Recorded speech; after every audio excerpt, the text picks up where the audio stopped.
حضرت ابو بکر صدیق کا زمانہ تھا تو ایک شخص ملک شام کا رہنے والا، بڑا قرضہ چڑھ گیا اس پہ، تو وہ حضرت ابو بکر صدیق کے پاس آیا، کہنے لگا آپ امیر بھی ہیں اور امیر بھی ہیں، دونوں باتیں، ایک امیر یہ ہے کہ مسلمانوں کے سربراہ ہیں، اور دوسرا اللہ نے آپ کو مال و دولت بھی عطا فرمایا ہے، تو میرے اوپر قرضہ چڑھ گیا ہے تو مہربانی فرمائے۔ وہ کہتا ہے حضرت صدیق اکبر نے میرا ہاتھ پکڑا، گھر کے اندر لے گئے، باہر سے دروازہ بڑا اعلیٰ تھا لیکن گھر کے اندر گیا تو چارپائی بھی کوئی نہیں تھی، کھجور کی چٹائیاں بچھی ہوئی تھی، کھجور کی چھال کی، اور وہ بھی پھٹی ہوئی۔ فرماتے ہیں سیدنا صدیق اکبر نے بٹھا لیا مجھے اور مجھے کہنے لگے یار تجھے ایک عجیب بات نہ بتاؤں؟ کہ بتائیے۔ فرمانے لگے 3 دن ہو گئے میں نے اناج کا دانہ بھی نہیں کھایا، کھجور کے اوپر گزارا کر لیتا ہوں، میں آج کل حالات میرے ٹھیک نہیں ہیں۔ لگا جی پھر میں کیا کروں؟ تو آپ فرمانے لگے تو عثمان غنی کے پاس جا۔ کس کے پاس؟ شخص کہنے لگا جی مجھے تو بہت سارے پیسے چاہیے۔ تو آپ نے فرمایا تیری سوچ وہاں ختم ہوتی ہے جہاں سے عثمان کی سخاوت شروع ہوتی ہے، تیری سوچ وہاں تو جو سوچتا ہے نا اتنے ملیں گے، تیری ختم ہوتی ہے سوچ جہاں سے عثمان کی سخاوت شروع ہوتی ہے، تو جا۔ کہنے لگا جی آپ کا نام لوں؟ فرمایا ضرورت ہی نہیں پڑے گی۔ کہا جی میں ذکر کروں گا کہ مجھے امیر المومنین نے بھیجا ہے۔ فرمایا ضرورت ہے، صرف اتنا تو جا کے بتانا کہ میں مقروض ہوں اور رسول اللہ کا نوکر ہوں صلی اللہ علیہ، اتنا بتانا کہ مسلمان ہوں، مصطفیٰ کا غلام، بس، اور کسی اضافے کی ضرورت ہے۔ کہا جی وہ دلیل مانگیں گے؟ فرمایا عثمان خیرات کرتے تفتیشیں نہیں کرتا، عثمان اللہ کی راہ میں دیتے ہوئے تفتیشیں 10 روپے دینا اور 100 بات سنانا فقیر کو، تک تو نہیں نا، 10 روپے اور 100 قسم کے تانے نہ دے تو میاں چشم پوشی کر جا، تجھے کس نے اجازت دی ہے ٹٹولنے کی، پھولنے کی اور کرودنے کی؟ یہ حال اگر تیرے ساتھ کیا جائے، رب اگر تجھے ٹٹول کے دے تو تیرا کیا بنے؟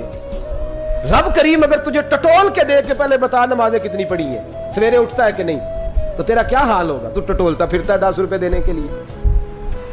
حضرت عثمان غنی کی عادت نہیں، وہ شخص کہتا ہے میں چلا گیا، پوچھتا پچھاتا دروازے پہ پہنچا، دروازے پہ دستک دی تو حضرت عثمان غنی کے اندر سے بولنے کی آواز ہے، اپنے بچوں کو ڈانٹ رہے ہیں، کہتے ہیں یار تم لوگ شہد کے اندر، دودھ کے اندر شہد ملا کے پیتے ہو، خرچہ تھوڑا کم کرو، اتنا خرچہ تم نے بڑھا دیا ہے، تم دودھ کے اندر دودھ بھی میٹھا شہد بھی میٹھا، ایک چیز کھا لو، کو بیمار ہو 2 چیزیں استعمال کرتے ہو۔ کہتے ہیں میں نے کہا ابو بکر تو بڑی باتیں بتا رہے تھے، اور اس قسم کے کئی واقعات حضرت عثمان غنی کے ساتھ ہوئے، وہ تو بڑی باتیں بتا رہے تھے، اور یہ آدمی دودھ شہد سے لڑائی کر رہا ہے اور مجھے کئی ہزار درہم چاہیے، دینار چاہیے، مجھے دے گا؟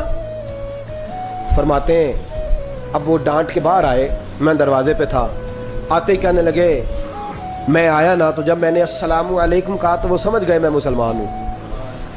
کہتے وعلیکم کہا تو پہلا جملہ انہوں نے جو بولا وہ ان کے بڑے پن کا مظاہرہ تھا۔ کہنے لگے بچوں کو ایک بات سمجھانی تھی، آنے میں مجھے 1.5-2 منٹ لگ گئے، تو دروازے پہ کھڑا رہا، مجھے معاف کر دینا۔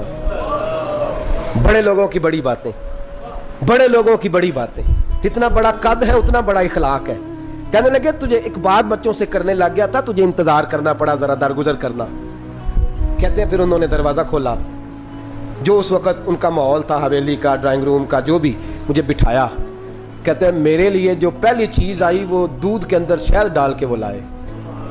کہتے ہیں میرے دل میں خیال آیا گھر میں جھگڑا کر رہے تھے، مجھے پلایا، اس کے بعد کھجوروں کا حلوہ آ گیا۔